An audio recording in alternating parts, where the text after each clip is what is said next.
Assalamu alaikum wa rahmatullah. Nous en sommes à notre cinquième podcast.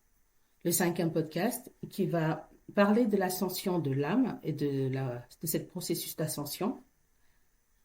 Si on fait un petit résumé de notre dernier podcast, nous étions en train de parler justement de l'âme lorsqu'il est une âme incitatrice au mal, qu'elle passe justement avec les lumières divines du nafs amarah au nafs lawamah, qui va devenir l'âme grondeuse, et l'âme grondeuse qui va justement permettre à cet individu-là de pouvoir se remettre en question, se blâmer, se reprocher pour revenir à la porte justement du munificient généreux, c'est-à-dire Allah subhanahu wa ta'ala.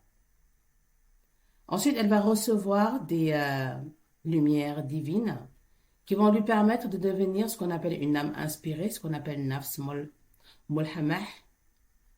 Ce nafs, en fait, va progresser vers la sainte présence, c'est-à-dire vers Allah subhanahu wa ta'ala. Et elle va éprouver une nostalgie qui va tout simplement lui donner la sensation, ou alors cette envie-là de pouvoir revenir à la première existence, qui est celle où l'esprit était tout simplement en adéquation avec ce qu'Allah subhanahu wa ta'ala attendait de lui. On part de cet état pour atteindre un autre état, ce qu'on appelle le nafs mutma'inna, qui va être l'âme apaisée. Et entre-temps, en fait, il faut comprendre que entre le nafs lawamah et le nafs mulhamah, en général, on assiste à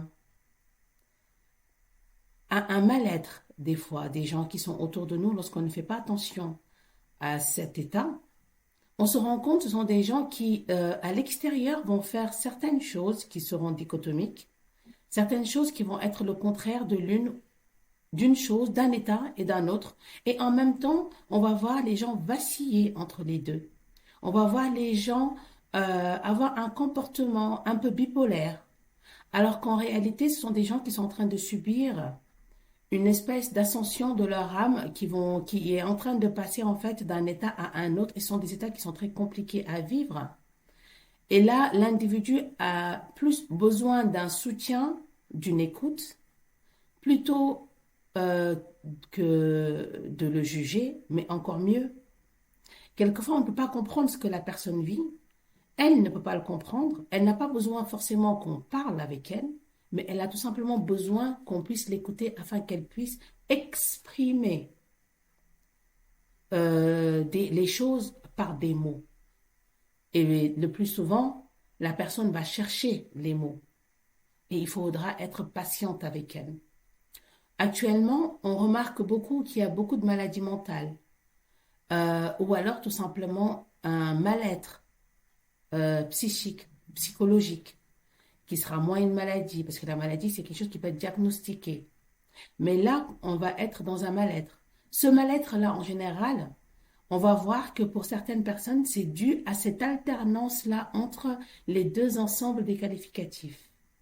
Je rappelle que cette série sur la spiritualité liée à l'âme, le corps et l'esprit est basée sur la traduction du livre qu'on appelle Jawahir Ma'ani, qui a été justement traduit par le grand professeur Ahmed ibn Abdallah Sekerich, et dont les textes en arabe ont bien été authentifiés par le professeur Mohamed Irad Ganoun, Idriss Hassani.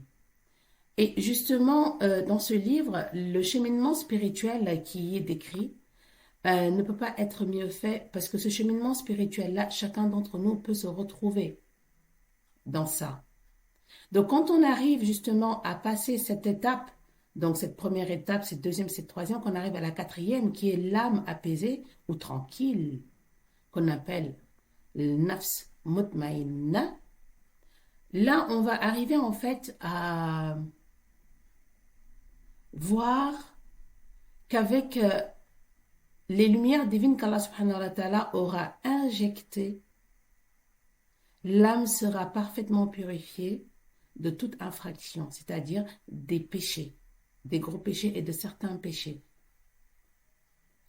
Une fois qu'elle va se stabiliser justement dans l'obéissance d'Allah et dans l'orientation vers lui, tout en étant apaisée par cette stabilisation, et qu'elle atteint ce nom de nafs et ces stations de nafs mutma'inna, on va voir en fait que son aspect licite ne sera pas réellement d'une perfection, on va dire, d'une perfection parfaite, si je puis abuser du mot. Parce qu'en fait, elle va encore, cette âme, conserver dans son fond intérieur un certain penchant vers ce qui est autre qu'Allah. Elle va encore conserver certaines traces de la déviation sur le droit chemin. Donc, il y aura encore, même si c'est infiniment petit, une réalité qui va rester encore, qui est celle, qui va être celle de, de cette petite tentation vers la déviance. Et là, on va comprendre que lorsqu'on nous dit qu'on n'est que des pécheurs et qu'un être humain n'est pas parfait, qu'il péchera toujours, on comprend en fait que le premier objectif, c'est de se débarrasser des gros péchés. Là, je ne parle pas dans le sens, on va dire, du rappel divin et tout ça. C'est-à-dire que cette étape va permettre en fait à un individu, que ce soit moi ou vous, quelqu'un d'autre, de pouvoir en fait effectuer un développement personnel, comme on dit, de pouvoir regagner confiance en lui, de pouvoir avoir une estime de lui-même en se basant justement sur ce qu'il est à l'origine et de comprendre lui-même quels sont les hauts et les bas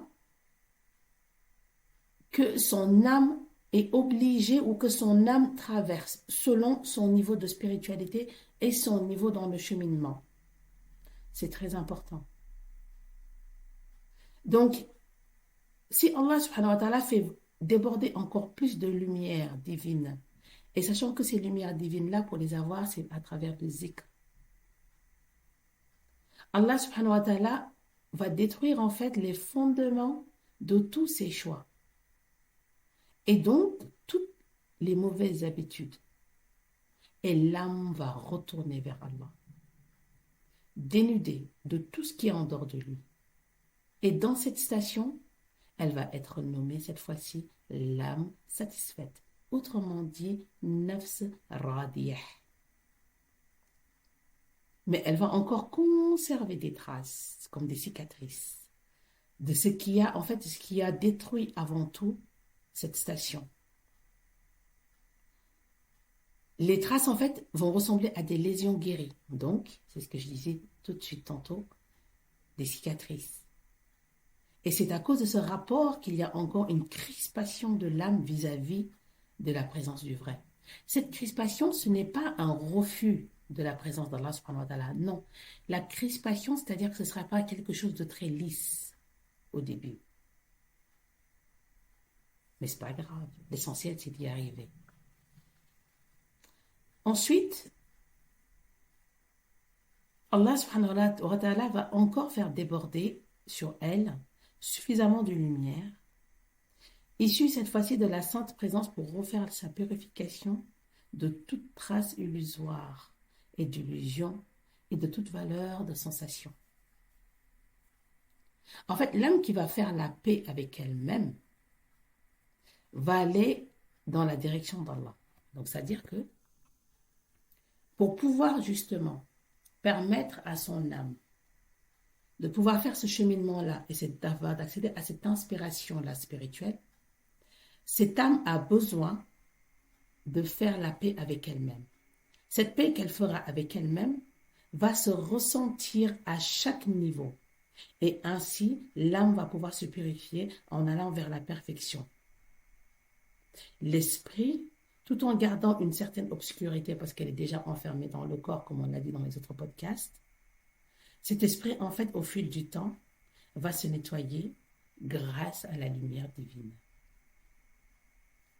Aujourd'hui, si on fait une juxtaposition entre le mal-être qui va pousser certaines personnes à être dans une espèce de euh, manque de confiance en eux, qui va impliquer un mauvais développement personnel, qui va impliquer manque d'estime d'eux-mêmes, qui va impliquer le fait qu'ils vont être beaucoup plus facilement manipulables ou qu'ils vont être victimes justement de ceux qui, eux, ont compris comment ça fonctionnait et qui ne sont pas forcément bienveillants. C'est qu'en fait, quelque part, on peut se dire que c'est parce qu'on a tous besoin de reprendre confiance en nous en allant dès le départ. Lorsque, dès le départ, on a compris que nous n'étions et que nous ne sommes qu'une création divine. Cette création divine-là a un cheminement et il y a comme une espèce de mode d'emploi que l'on va étudier et ce mode d'emploi-là va nous permettre de nous connaître. Lorsqu'on a déjà ces connaissances-là, ce sera beaucoup plus simple de pouvoir nous considérer par rapport aux autres, de pouvoir nous considérer par rapport à la société dans laquelle on évolue. Donc, lorsque les lumières, en fait, détruisent complètement cette pollution dans cette station de l'âme, celle-ci va prendre le nom de l'âme agréée.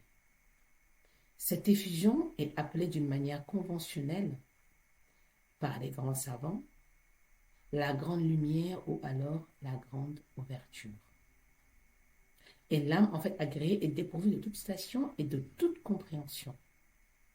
Elle, il n'y a qu'une seule chose qui va l'intéresser, le vrai par le vrai, c'est-à-dire qu'il n'y a que Allah qui l'intéresse. Tout est par lui, tout est pour lui, tout est d'après lui, tout est avec lui.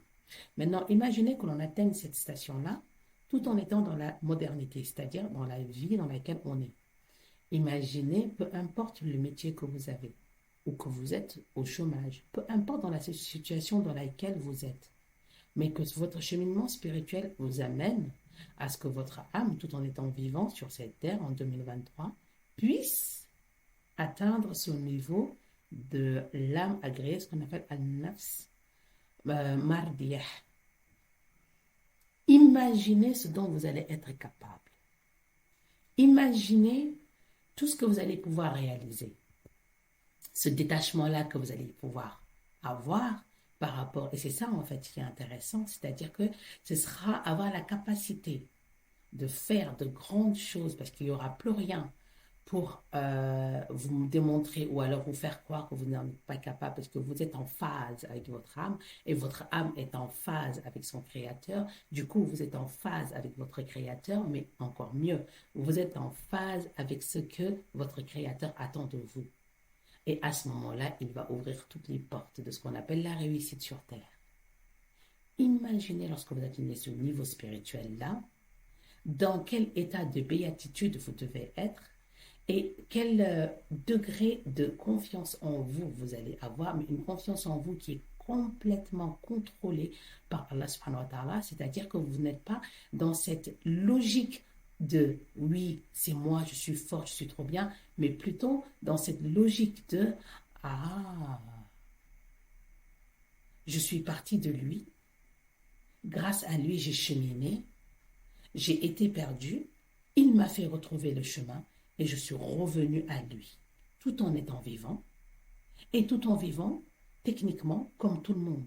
Lorsque je dis techniquement, c'est-à-dire de manière factuelle. De manière factuelle, vous allez voir des gens qui vont être des personnes, on va dire, d'attitude normale, habillées comme tout le monde normalement, qui vont dans un bureau normal ou qui sont dans des ateliers normaux, qui ont un boulot normal ou qui sont dans une maison qui évolue de manière normale. Mais en réalité, ce qui se passe à l'intérieur d'eux, ils sont à des niveaux de spiritualité et à des niveaux d'évolution de leur âme qui dépassent mais tout entendement. Et ces gens-là, vous allez voir cette capacité aussi qu'ils vont avoir à pouvoir être utiles à leur entourage de manière tellement subtile qu'on ne s'en rend même pas compte. Ce sont des gens qui sont tellement en phase avec eux-mêmes, qui sont tellement équilibrés, qu'ils arrivent avec la patience, la sincérité, avec toutes ces grandes valeurs, à évoluer avec toutes sortes de personnes, sans trompette, Et de manière tellement discrète qu'en général, ces gens-là, on ne les découvre même pas de leur vivant. C'est à leur mort que l'on découvre qui ils étaient véritablement. C'est pour ça que l'évolution, en fait, spirituelle est une évolution qui est vraiment, c'est un processus qui est extraordinaire.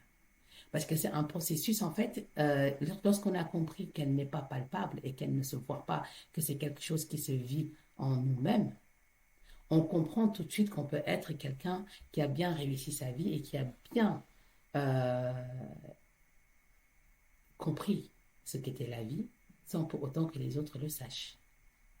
De la même manière, quelqu'un peut être milliardaire sur Terre.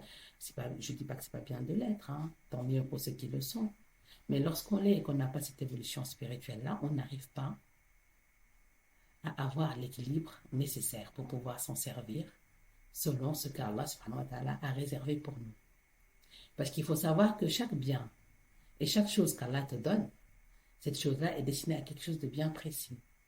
C'est pour ça que le jour du jugement dernier, on te dit que lorsqu'on va faire la pesée des actes, et lorsqu'Allah subhanahu wa ta'ala va contrôler tous les biens qu'il nous a donnés, ceux qui ont été investis dans le bien, c'est ceux-là qu'il va surveiller, qui vont être audités. Mais ceux qui n'ont pas été, en fait, mis dans le bien, ceux-là, la personne aura à faire la rectification directement en enfer. Une fois de plus, on n'est pas là pour le paradis, pour l'enfer. Nous ne sommes pas en train de faire un rappel. Non. Nous sommes tout simplement en train de suivre ce chemin qui est le chemin de la spiritualité et ce chemin-là qui est qui est de comprendre d'où vient notre âme, où elle va et ce qu'Allah subhanahu wa ta'ala attend d'elle lorsqu'elle l'a introduit dans notre corps. Parce que dès lors en fait qu'il y a la mort et qu'on l'extirpe, cette âme, ah ben c'est fini, c'est trop tard. Elle ne peut plus se développer. Elle ne peut plus faire cette ascension vers cette ascension-là en fait. Elle ne peut plus la faire. La condition pour que l'âme puisse se faire, pour que l'âme puisse s'éduquer, pour que l'âme puisse évoluer, la condition, c'est que l'âme doit être dans le corps et que le corps doit être vivant. Donc, c'est de notre vivant qu'on peut faire ce cheminement-là. On ne peut pas cheminer après la mort. Et on ne peut pas cheminer avant la naissance. Ensuite, Allah va, dans cette âme qu'on appelle l'âme parfaite, non, l'âme mardiya, c'est là où on en était, à cette station, elle va acquérir des connaissances. Puisque là, en fait, elle va pouvoir distinguer le détail des rangs. Elle va connaître leurs particularités, elle va connaître leurs mérites. Elle va maîtriser, en fait, leurs exigences. Et elle va aussi maîtriser les besoins qui en découlent. À la fois d'une manière globale, mais aussi d'une manière détaillée. Et là, elle va atteindre la station de Nafs Kamilah. L'âme parfaite. L'âme parfaite, pas l'être humain parfait. L'âme parfaite. Ensuite, Allah subhanahu wa ta'ala va encore faire déborder suffisamment de lumière. Et sur elle à partir de sa sainte présence. Et l'édifice des signes et des expressions perceptibles seront alors détruits à cette station. Une fois qualifiée ainsi, dans la forme et le fond, l'âme sera appelée le secret de la dissimulation, ce qu'on appelle sirr kafir. Subhanallah. On va s'en arrêter là pour aujourd'hui. On en est donc à notre 5e podcast et on parle de l'âme, du corps, de l'esprit et de leur ascension sur terre afin de faire acquérir au corps un niveau, on ne dira pas de béatitude, mais un niveau de vie qui lui permettra d'atteindre l'équilibre tout en sachant d'où elle vient. L'enregistrement de ce podcast est enregistré en direct sur Facebook afin de permettre à ceux qui ne parlent que le français de pouvoir suivre justement l'évolution de cette série. Assalamu alaikum wa rahmatullahi ta'ala wa barakatuhu. Je vous remercie pour votre attention et vous dis à la semaine prochaine.